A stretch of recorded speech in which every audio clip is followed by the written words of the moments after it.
버블은 항상 고점 언제 터질지는 누구도 예측하지 못한다 했습니다. 폭탄돌기다 결국에는.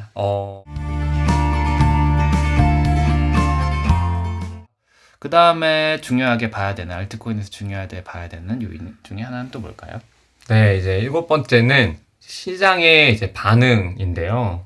시장의 반응? 좀 네. 애매한데? 너무 그냥 두루뭉술한 얘기 아니에요? 그죠. 좀 두루뭉실할 수 있는데 이제 시장의 반응이면 대중들이 혹은 대중이라 하긴 그러니까 사람들이 얼마나 이 프로젝트를 공감을 할 수 있고 얼마나 이 프로젝트에 굉장히 이제 열기를 비추냐 이런 부분의 필러인 것 같아요. 그래서 저는 이 시장의 반응을 평가를 할 때는 프로젝트들이 어떠한 문제를 풀고자 하는가를 저는 제일 먼저 봅니다. 왜냐하면 이제 사람들이 많이 공감할 수 있는 문제를 푸는 프로젝트에 굉장히 사람들의 반응이 좀 뜨겁거든요. 좀 애매한 게 시장의 반응은 결국에는 가격으로 바로 연동이 돼서 일어나는데 그럼 가격을 보지 않고 시장의 반응을 볼 수 있는 것들은 도대체 뭐예요? 커뮤니티를 보는 건데요. 커뮤니티라 하면 뭐냐 했을 때, 이 프로젝트가 운영하고 있는 뭐 대화 채널들이 있어요. 뭐 예를 들어 텔레그램 방이 있을 수 있고요. 아니면은 이제 디스코드라 해서 프로젝트별로 이제 디스코드를 또 하나씩 운영을 합니다. 대부분. 그러니까 그런 소통할 수 있는 채널들이 그쵸. 있다? 소통할 채널들이 있고, 그러면은 그 채널들에 들어가서 어떠한 뭐 아젠다로 얘기를 하고 있고, 이 프로젝트를 얼마나 이제 좋아하고 있는 팬들이 얼마나 많은지, 이런 부분을 봐야 되고요. 살짝 이런 걸로 비유할 수 있을 것 같아요. 어떤 유명한 가수의 음반이 나왔어. 근데 뭐 음반 판매량은 그렇게 많지 않아. 가격이 뭐 막 이렇게 차이가 없는 것 같은데 인터넷 SNS 반응이 막 폭발적이야. 그죠. 그러면은 뭔가 예감할 수 있는 걸 수도 그렇죠. 있겠네요. 예, 예. 이런 느낌으로 네네네. 반응하고 가격은 거의 비슷하지만 이렇게 조금 다르게 볼 수 있겠네. 그쵸. 그리고 저희가 보고 있는 거는 이제 초기 알트코인에 투자하는 거다 보니 아직까지는 많이 안 알려진 상황일 수도 있고, 네네. 하지만 이제 사람들의 그런 반응, 초기의 그런 반응을 짐작했을 때, 이거가 지금은 미국에만 알려져 있지만 이게 한국에 넘어와도 똑같이 열광하겠다. 뭐 그러니까 이런 식으로 바라보든가. 나만 이 코인이 좋으면 안 되고 다른 사람들도 이 코인에 공감하고 그렇죠. 뭔가 좋아하는 게 있어야 되는데 그런 반응을 같이 봐야 된다. 네네네. 음. 그래서 이제 여러 가지들을 볼 수 있는데, 말씀하신 대로 이제 커뮤니티에 이제 활동하는 그런 뭐 유저의 숫자가 뭐 어느 정도 되는지, 아니면은 이제 그들이 이제 올리는 글들이 정말 뭐 올리는 글의 개수만 보도 되지만 사실 그 글이 얼마나 진짜 이 프로젝트를 좋아해서 쓰게 되는 글들이 많은지, 뭐 살짝 이런 어렵다. 것들. 그냥 네네. 간단하게 알 수 있는 거라고 한다면은 구글 트렌드? 그렇게 이게 사실 암호화폐들은, 토큰들은 하나의 생태계예요. 잘 보다 보면은 네.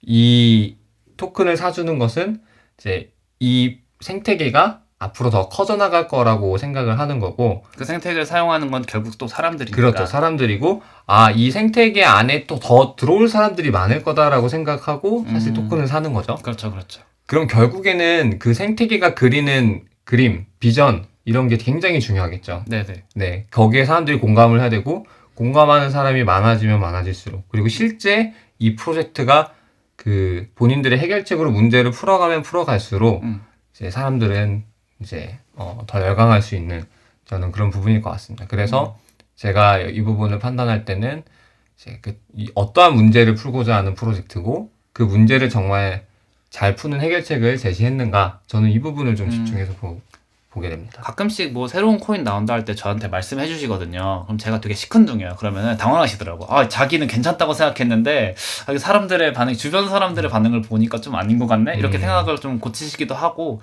이렇게 좀 주변한테 물어보는 것도 괜찮은 것 같아요. 네네네, 이런 그럴 코인 수 나온다는데 어떻게 생각해? 너 같으면 쓸 거야? 뭐 이런 식으로 보는 것도 가볍게 생각할 수도 있는 주제인 것 같습니다. 네, 그럼 마지막 주제 벌써 왔네요. 마지막 8번째 주제는 뭘까요? 네, 마지막 8번째 주제는 이제 생태계의 성장 속도를 좀 정량적으로 보는 건데요. 점점 되게 추상적이다. 생태계의 성장 속도요? 그렇죠. 그래서 이제 사실 이제 아까는 반응의 정도를 좀 약간 정성적으로 보고자 했다면, 네. 이번에는 그거를 좀 수치화해서, 근데 얼마나 빠르게 성장하고 있지를 좀 숫자로 보고자 하는. 그런 성장이라는 거는 그러면 가격이 오르는 것뿐만이 아니라 뭐 볼륨 정도? 뭐 아까 말했듯이 이 생태계에 들어오는 사람이 있을 텐데 네. 그 사람이 각 시점별로 얼마나 늘고 있지? 이런 것도 하나의 계산이 될 수 있죠. 네. 그래서 예를 들어 예전에 비트코인 그 제가 지표 말을 할 때 네. 그 유니크 액티브 어드레시스 숫자가 활성 얼마나 보여줄 수- 예. 그죠? 그게 얼마나 시점별로 늘고 있는지 이런 거를 또 본다고 했었잖아요. 네, 그래서 맞아요. 단기 추세를 볼 수 있다. 이것도 이제 그런 부분인 거죠.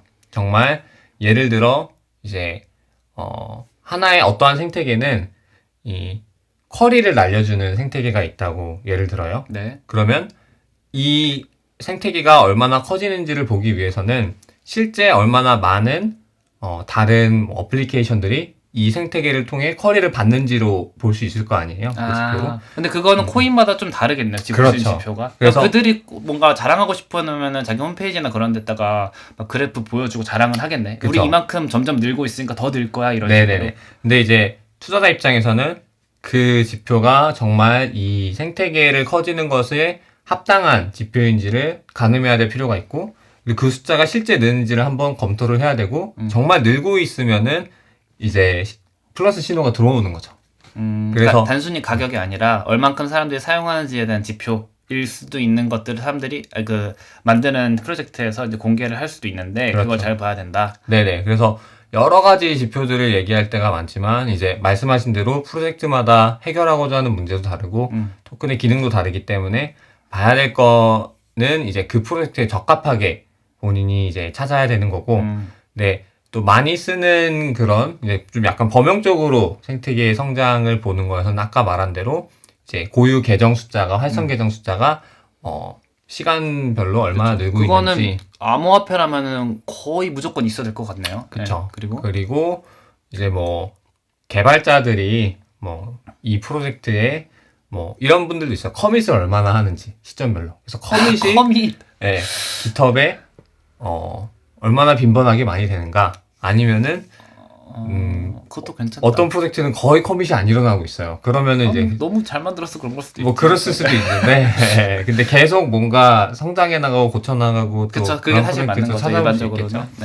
네. 예, 그래서 이런 것들은 이제 좀 프로젝트에 이제 각각 해결하고자 하는 문제 아니면 그런 프로젝트의 모습에 맞게 적당한 그런 지표로 그거 지표를 뭐 공개하지 않더라도 나만의 뭔가 그 지표를 찾으면은 가격에 선행해서 이게 어떻게 변화할지 정말 빨리 알 수도 있는 나만의 지표가 될 수도 있겠네요. 네, 사실 이게 이제 저희가 지금 이제 초기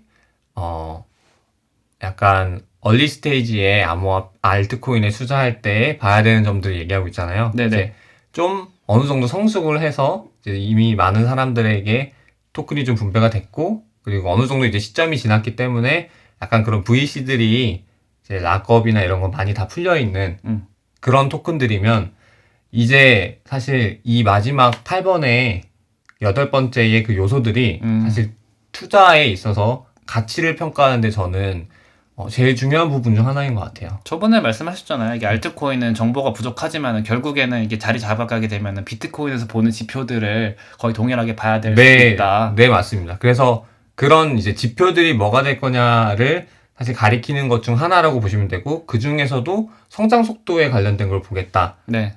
생각해 주시면 좋을 것 같습니다. 네, 알겠습니다. 저희가 사실 지금 이제 알트코인에 대해서 얘기를 했지만은 지금 시기상 비트코인 가격이 굉장히 많이 올랐어요. 지금 그렇더라고요. 2,100만 원인가? 네. MVR이 높다고 해서 사면 위험하다고 하지 않으셨나요? 이게 이거 좀 이게 근데 인류의 역사상 광기와 금융 위기의 역사라는 그 책이 제가 읽은 적이 있는데, 광기. 네, 네. 그 버블은 항상 고점 언제 터질지는 누구도 예측하지 못한다 했습니다. 폭탄 돌기다 결국에는.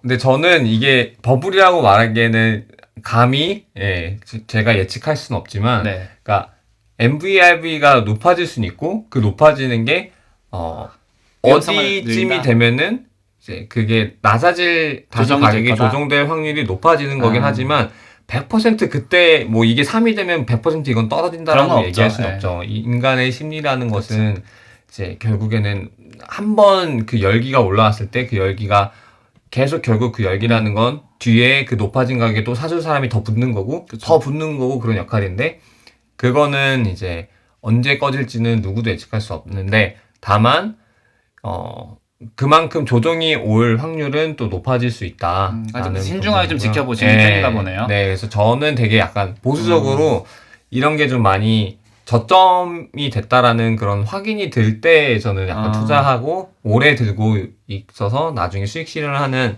그런 보수적 투자자여서 이제 이 부분은 좀 되게 사람마다 위험 선호 성향이 다르기 때문에 그쵸. 그 위험 선호 성향에 맞게 투자하시면 될 것 같고요. 제가 아는 분은 그 이번에 특히 이렇게 비트코인 가격을 이제 높이는 하나의 큰 뉴스로 페이팔에서 비트코인 송금과 거래를 시작한다라는 뉴스가 나왔는데 이제 페이팔의 이제 유저가 3억 명이 넘거든요. 그러면은 이제 사람들이 생각했을 때 이거는 3억 명이 넘는 유저가 점점 이제 들어오게 된다면 비트코인은 계속 신규 유저들이 생길 수 있는 거고 추가로 이제 그만큼 미국에서 제도권으로 비트코인을 인정하는 거 아니냐. 비제도권에서 제도권으로 이제 네. 점점 되니까. 그래서 점점 더 이게 매스 어둉션이 되는 거 아니냐 해서 이제 특히 지금과 같이 달러 하나당의 가치가 계속 줄어들고 있는 이 상황에서 비트코인을 더 많이 살려고 하는 그런 욕망이 저는 강한 것 같습니다. 지금 자본이 사실 갈 데가 많이 없어요. 경기가 그렇게 좋은 편은 아니라 가지고 네. 뭔가 사람들이 투자하려는 방향을 찾을 때 주가도 좀 많이 올랐고 했고 이제 뭐 비트코인도 그런 관점에서 사람들의 돈이 좀 들어가는 게 아닌가 저도 생각하고 있고요. 네, 그래서 뭐 그렇게 리스크를 좋아하는 분들은 이 뉴스를 보자마자 바로 다음날 엄청나게 사신 분이 또 높은 수익을 거두셨다 하더라고요. 준비된 사람이.